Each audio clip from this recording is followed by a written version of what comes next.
Had there been a podcast last week, this is something that I would have covered at that time, but since we didn't do a podcast the last week, I'm a little bit late on this, but either way, I feel like it's still something worth mentioning. So the U.S. Open Wrestling Tournament was just held. It was held at the end of April, I believe. April 29th or April 30th was when it finished up. And the winners of these are going to go into the World Team Trials, and they're going to have a free spot in the finals. And in all likelihood, they're probably going to, a lot of these guys are going to be the guys who are going to get the spots, although there are a couple weight classes where that really doesn't seem likely. But just going through the results from top to bottom, the first weight class would be 57 kilograms. This is where Dan Dennis had won this in the Olympic team trials and went to the Olympics and represented the U.S. at this weight class.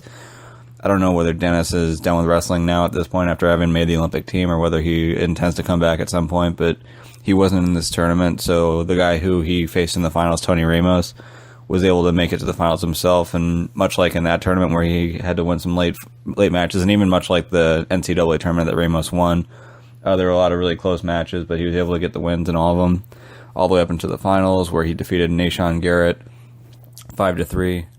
Some of the other placements at that weight class, you had, obviously Garrett finished second, Nathan Tomasello of Ohio State finished third. As far as any other names, you're looking at guys who are still competing. It seems like, for the most part, the other guys in that weight class are all guys who graduated college. Of note, there is Jesse Delgado, who had taken a bit of a break.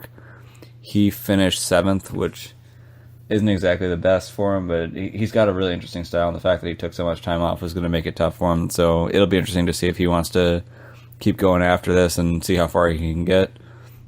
At 61 kilograms, Kendrick Maple, the former Oklahoma wrestler, got a victory over Brandon Wright. Josh Kindig and Cody Brewer had a pretty good match for third place. Kindig got the victory there. Seth Gross finished 5th. He's obviously still in it, just NCAA finalist against Corey Clark at 133. And outside of that, I believe that's about it for guys who are still in the NCAAs right now. At 65, Jordan Oliver defeated Frank Molinaro. Molinaro, again, was the Olympian at 65 kilograms in 2016. This match wasn't exactly a dominant win over Molinaro. Now, with Molinaro, you have to remember at the Olympic trials, it was against Aaron Pico where he was in the finals. And he actually lost a match to Pico, but was able to get him in the best of 3 and got his spot on the Olympic team and finished in the top 5, which was a great finish for him.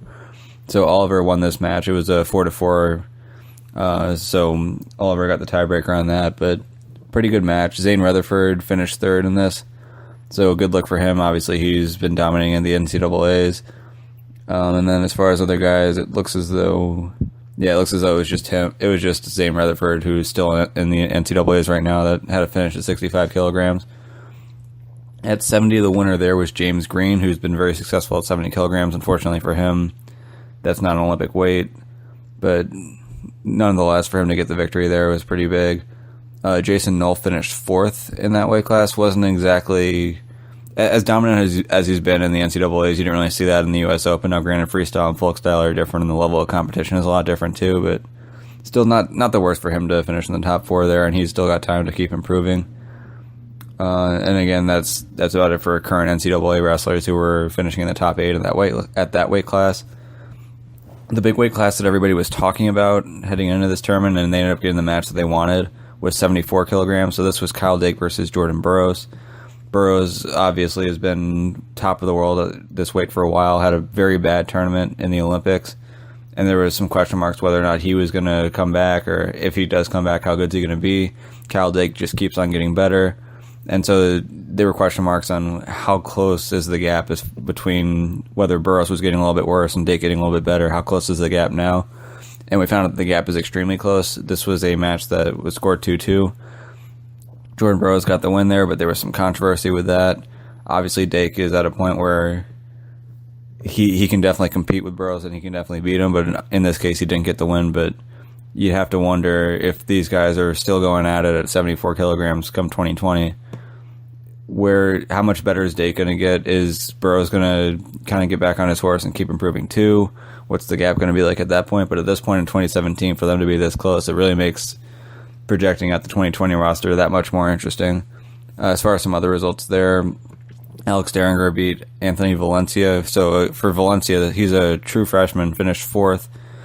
in the U.S. Open. Obviously, he was the number one seed at his weight class at 174 and lost to Mark Hall. And what was this? I guess you can say it's that controversial because he did grab the headgear, but it was a very tight match, and Hall got the victory. And as far as that goes, I believe he's the only current wrestler in the NCAA, or the current NCAA wrestler who finished in the top 8 there. Chance Marsteller finished in the top 8 as well. He was a fantastic high school wrestler in Pennsylvania, but never really had the college career that everyone expected him to have, between just some off-the-mat issues, and even on the mat he wasn't as dominant as expected, but it's good to see him finish in the top 8 there. Hopefully he can get everything back in order. At 86 kilograms, not too surprising, David Taylor ended up just running through this weight class. He finished first. Bo Nickel ended up finishing 4th. He lost to Nick Heflin in the 4th place match. Another very notable performance was from Pat Downey, who was on the Iowa State roster for much of the year, but he hadn't been wrestling much. Ended up getting kicked off the team. Obviously very, very active on Twitter, talked a lot of shit, and a lot of people didn't really take him seriously, but for him to get a victory over Gabe Dean, which he did on his way to finishing 5th, I mean, it was shocking, but apparently he was on to something. So as far as where he goes from here, I don't know that he's ever going to be in David Taylor territory. I don't know that he's ever going to earn a spot at 86, but for him to show that he can finish top 5 in a tournament like this, that's as stacked as it was, that was very surprising and very impressive. And obviously Gabe Dean finished 7th and beat TJ Dudley to do that. Although I believe Dudley and Dean, I know for sure Gabe Dean's done. I believe TJ Dudley is out of eligibility as well.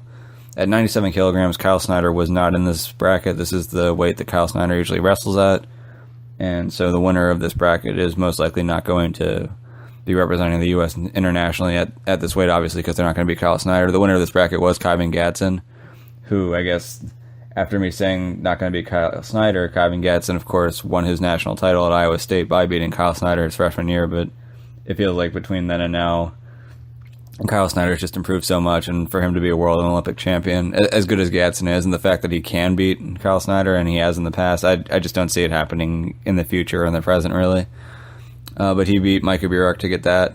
Nathan Burek from the University of Iowa, obviously he's graduated, he finished 3rd. And Ty Walls, who normally wrestles at heavyweight in the NCAAs, he also competed at 97 kilograms, he finished 5th. And that was about it for guys who had just competed in the NCAAs or who are still competing. And then at heavyweight, Nick Wisdowski, who was extremely successful, had a really long winning streak at NC State up until Kyle Snyder beat him in the finals of his senior year. He got the victory at 125. This weight had been, it belonged to Tervel Delagnev in the Olympics. Tervel's done with competitive wrestling, so there's a real chance that Wisdowski can be the top guy in America at this weight. But he beat Zach Ray in the finals to get the victory here. As far as other guys who are currently in the NCAAs, I don't think any of the guys who finished in the top 8 are current NCAA guys. You got guys like Don Bradley, Bobby Telford, who's graduated, Tony Nelson. But a lot of interesting stuff here, a lot of really good matches, and it'll be interesting to see, based on this, how the World Team Trials go, how the guys who finish in the top 5, if they're able to build on their performances, make their way to the finals, and even beat the guys who finished first place here.